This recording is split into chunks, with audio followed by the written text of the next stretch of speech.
Hospital presents आमर doctor live asthma जदि आप भावुंट सस्पेक्ट करुँच जदि आपणकर छुआ आप मन पकईबे लास्ट 5-6 वर्ष में केबे भी आपण को हॉस्पिटल जाइए गैस बा नेबुलाइजेशन लिखिंट नापी ताने किसी प्रोब्लेम अच्छी सेकेंड कथा जब ठंडा काश होची बहुत काश होची आ पर्टिकुलाली राति समय राति काश माने आपणकर सेटा आस्थमा सपोर्ट रे जाए आपणकर आमु भाबिया पड़िबो बाकी डाक्टर देखिला परे अन्य कोनोसी इन्फेक्शन अछि ना नै कोन ताकू रूल आउट कला परे तापर आपण जानि परिबे कि नै एटा आस्थमा रो लक्षण बोली। अच्छा तबे आस्थमा रो लक्षण जदि हम कहबा राति रे राति अधरे उठी पिला कासुची बारंबार काश होची धई सई होची बेले बेले निश्वास जदि अधिक होई जीवो आपण निश्वास नेला बेले हुइसिल बेले साउंड भी हो। अच्छा अच्छा एमती साउंड भी हुए पिला बेले राति सोइला बेले मध्ये एमती साउंड मध्ये आसी थाए तो सेही जिंस सब लक्ष्य करिकी तापरे से आपण बापा माँ माने निजे भी कहि देबे कि एटा बारंबार होउची 2 वर्ष तले थरे हेतिला हमर एई वर्ष 3 थरे एमती हेइ गेलानी भाइरल जेतल हुए सर से समय रे मते ठंडा काश हुए जेतु पिला मान क्षेत्र रे हमकु जदि भाइरल होउची 3-4 दिन कंटिन्यू करछु कि पिला मान क्षेत्र जदि हमें भाइरल देखुचंती पाखा पे सप्ताह रु 2 सप्ताह पर्यंत कंटिन्यू करूची से मते समान सिम्पटम मते हेइ पारे बेले बेले जण जण क्षेत्र रे जदि अत्यधिक कफ होई जाउची से समय मते व्हिसिंग साउंड मते आसे किंतु क्लिनिकली केमिति आपण डायग्नोसिस करिवे जे पिला को आस्थमा आड़कू जाउची। फास्ट कथा हला मु जेमती कहिची 5 वर्ष तलर पिला ए जो भाइरल ठंडा काश हुए सेटा जार आस्थमा थाए ताको और एग्रावेट करि दिए भाइरल ठंडा काश तो हैला सब पिला को किंतु 10 जन को हेले ता भीतर जो 3 जन को आस्थमा अच्छी टेंडेंसी बा एलर्जी टेंडेंसी सेमान क्षेत्र एटा एग्रावेट हबो 10 रु 12 दिन लागियो भलो होबा पई सेई मान क्षेत्र रे काश बहुत हबो राति रे अधिक काश हबो धई सई हबो जे पर्यंत से माने गैस बा नेबुलाइजेशन न नैचंती सेटा भलो हबोनी तो से माने सेही समय रे ही बापा माँ माने आसीबे नाइ सर तार एतिक दिन हैला भलो होउनी 10 दिन हैला काश कफ तापर हमें छुआ को देखिला परे जानिबु कि नाइ तार छाती रे से साउंड अछि तापर हमें हिस्ट्री पचारू सेति पई तो क्लिनिकली किछि प्रोसेस थाए कि डायग्नोसिस करबा को सर डेफिनेटली फास्ट कथा हला तो क्लिनिकली हमें देखू पेशेंट को एग्जामिन करू स्टेथोरे केमती सुबुजिता छाती रो साउंड निश्वास साउंड केमती अछि सेकेंड कथा किछिटा ब्लड टेस्ट करा हुए जो थे आम केतटा पारामीटर देखू जदि सेटा अधिक अच्छी तापर जना जाए थर्ड कथा जो दरकार पड़ले छातीर गोटे एक्सरे भी आम करू एक्सरे भी आम देखू कि तार चेंजेस अच्छी ना ना तापरे जदि 5-6 वर्ष बड़ पिला होची ताले जदि आस्थमा बोले डायग्नोसिस करिया चाहिबू ताले आम स्पाइरोमेट्री करू बा पल्मोनरी फंक्शन टेस्ट एबे तो नुआ बहुत इम्पल्स ऑक्सीलोमेट्री बाकी सब आसी गलानी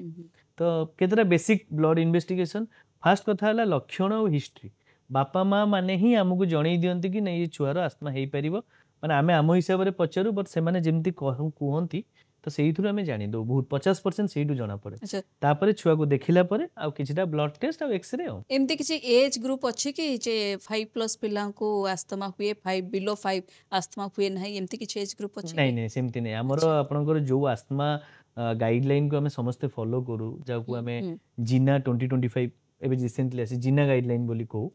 तो सेइथिरे ही डिवीजन हे जाई गोटे अंडर 5 वर्ष तळे आस्थमा गोटे 6 रु 12 वर्ष भीतर आस्थमा गोटे 12 वर्ष परे आस्थमा तनु सबु छुआर बयस तार लक्षण केते थर देखा जाउची थरे देखा गले केते दिन रहूची परिवार से सब अछि ना नै से सबु को नेई की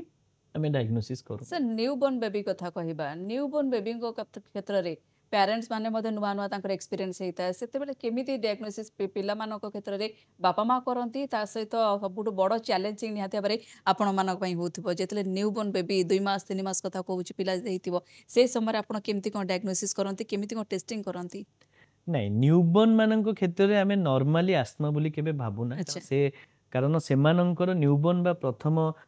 मासे बा प्रथम 3 मास भीतर कहिया गले प्रथम वर्षे भीतर भी आपनकर आस्थमा बा वायरल डिजीज आ गोटे बैक्टीरियल डिजीज जोटा कि सीरियस सेप्सिस ता भीतर डिफरेंशिएट करिया बहुत कष्ट सेति पई जदी नॉर्मली जन्मर प्रथम मासे भीतर बा 3 मास भीतर कोनोसी छुआर बा छोट शिशुर जर काश कफ धईसई देखा जाउची ताकू हमें इन्फेक्शन बा सेप्सिस बोली ही भाबिताऊ आउ से केस रे हमें पिता माता को कहू कि डाक्टर को जेते जल्दी देखांतु और मैक्सिमम केस रे हमको हॉस्पिटल एडमिशन करिया पड़ता है ताको एंटीबायोटिक इंजेक्शन बाकी जा डायग्नोसिस हेला दिया जाए से केस रे हमें नॉर्मली एलर्जी आस्थमा बोली भाबी न थाउ कारण सेही एज ग्रुप रे जो सेमानकर इम्यूनिटी जति कि कम थाए तो एई प्रकार इन्फेक्शन माने सेप्सिस रो चांस बहुत अधिक बा इन्फेक्शन रो चांस बहुत अधिक आउ ताकू प्रॉपर ट्रीटमेंट दरकार एडमिशन सहित तो से बयस रे हमें नॉर्मली एलर्जी अस्थमा भाबू नाही अच्छा तार ट्रीटमेंट प्रोसीजर अलग था आज्ञा तेज सर जितने अस्थमा जितने एक श्वासनली जनित रोग बोले आम कहीपर जितने वान्स डायग्नोसिस हो जाए क्लिनिकाली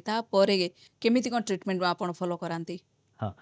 तो यही गोटे प्राय पेरेंट्स जो मैंने पचारती आस्थमा ट्रीटमेंट आरंभ है माने तांको आमे वर्तमान गाइडलाइन कहूँ कि आम इनहेलर दौचु एमडीए दौचु तांकर फास्ट क्वेश्चन थाए कि सार आमे इनहेलर नबू एटा छुआ पई भलो कि खराब नेले एडिक्शन हेई जिवो कि एते स्टेरॉइड अछि रेगुलर इनहेलर नबाटा मध्ये अनुचित बोली तो बहुत जिंस कहती तो मु से तांको भी क्लियर करे आज भी क्लियर कर दूची कि इनहेलर खराब नुह